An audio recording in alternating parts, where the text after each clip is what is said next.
है छोड़ ला। तेरा पता है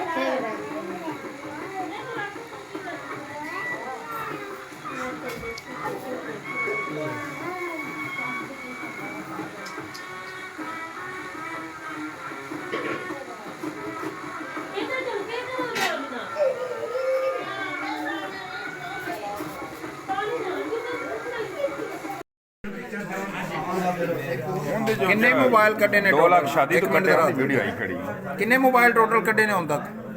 ਉਹ ਜਿਹੜੇ ਉਹਨਾਂ ਦੇ ਬੈਲ ਨੇ ਬਸ ਤੇ 2 ਲੱਖ ਰੁਪਏ इथों ਕੱਢੇ किन्ने ਉਸ कटे ने ਨਹੀਂ एक 2 मिनट ਲੱਖ यार ਰੁਪਏ ਨੇ ਕੱਢਾ ਚੁੱਕ ਮਾਰਨ ਦਾ ਨੇ इथों किन्ने मोबाइल कटे ने हुन किन्ने कटे ने ਹੁਣ ਬਸ ਉਹ ਕੱਢੇ ਨੇ ਉਹ ਫੜਿਆ ਗਿਆ ਸੀ। ओ किन्ने ने 10 ਕਿਤਨੇ ਨੇ ਤਾਦਾਦ ਦੱਸ ਦੋ ਬੈਲ ਨੇ ਤੇ ਬਾਕੀ ਇੱਕ ਦਾ ਉੱਤੇ ਵੇਖ ਉੱਤੇ ਤੇਰੇ ਨਾਲ ਕੌਣ ਹੈ ਮੇਰਾ ਭਾਈ ਸੀ ਉਹ ਕਿੱਥੇ ਚਲਾ ਤੂੰ ਕਿੱਥੇ ਰਹਿਣਾ ਹੈ ਕਿੱਥੇ ਰਹਿਣਾ ਹੈ ਚੋਣੀਆ ਨਾਮ ਕੀ ਤੇਰਾ ਕਾਮਰਾ ਹੈ ਕਾਮਰਾ ਅੱਬੂ ਦਾ ਕਾਮਰਾਨ ਤੇਰੇ ਅੱਬੂ ਦਾ ਕੀ ਨਾਮ ਹੈ ਸਰਫਰਾਜ਼ ਕੌਮ ਕੀ ਹੈ ਤੁਹਾਡੀ ਉਹ ਮੋਚੀ ਤੇ ਰਹਿੰਦਾ ਕਿਤੇ ਚੋਣੀਆ ਕਿਹੜੇ ਮੱਲੇ ਰਹਿਣਾ ਚੋਣੀਆ ਚੂਨੀਆਂ ਕਚਹਿਰੀਆਂ ਪਿੱਛੇ ਉਸ ਜਗ੍ਹਾ ਦਾ ਕੋਈ ਨਾਮ ਨੂਮ ਵੀ ਹੈ ਕੋਈ ਨਹੀਂ ਮੱਲਾ ਕਿਹੜਾ ਹੈ ਮੇਰਾ ਤਾਰਕਾਬਾਦ ਹੈ ਤਾਰਕਾਬਾਦ ਤਾਰਕਾਬਾਦ ਗਲੀ ਕਿਹੜੀ ਹੈ ਗਲੀ ਨੰਬਰ 2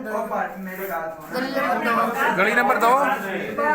ਤੇ ਕਿਉਂ ਇਹ ਕੰਮ ਕਰਨਾ ਹੈ ਤੂੰ ਆਇੰਦਾ ਤਾਂ ਨਹੀਂ ਕਰਦਾ ਐਂਦਾ ਨਹੀਂ ਕਰੇਗਾ ਅੱਛਾ ਮੋਬਾਈਲ ਵੇਚਣਾ ਕਿੱਥੇ ਜਾ ਕੇ ਭਾਈ ਵੇਚਦਾ ਕਿਹਨੂੰ ਵੇਚਣਾ ਹੈ ਕਿਹਨੂੰ ਵੇਚਦੇ ਹੈ ਮੈਂ ਨਹੀਂ ਬੈਲ ਮੇਰਾ ਨਾਮ ਮੁਹੰਮਦ ਅਰਸ਼ਦ ਹੈ ਜੀ। ਮੇਰੇ ਭਾਈ ਦੀ ਦੋਵਾਂ ਬੱਚਿਆਂ ਦੀ ਸ਼ਾਦੀ ਸੀ। ਉੱਥੇ ਇਸ ਜੇਬ ਕਤਰੇ ਨੇ ਜਨਾਬ ਮੌਕੇ ਤੇ ਮੇਰੇ ਭਾਈ ਦੀ ਜੇਬ ਵਿੱਚੋਂ 2 ਲੱਖ ਰੁਪਇਆ ਕੱਢਿਆ। ਲਿਹਾਜ਼ਾ ਸਾਡੀ ਡੀਪੀਓ ਤੋਂ ਆਈਜੀ ਸਾਹਿਬ ਨੂੰ ਸਭ ਨੂੰ ਗੁਜ਼ਾਰਿਸ਼ ਹੈ ਕਿ ਗਰੀਬ ਬੰਦੇ ਆ ਸਾਡੇ ਪੈਸੇ ਜਿਹੜੇ ਨੇ ਸਾਨੂੰ ਬਰਾਮਦ ਕਰਾ ਕੇ ਦਿੱਤੇ ਜਾਣ। ਬੜੀ ਮਿਹਰਬਾਨੀ।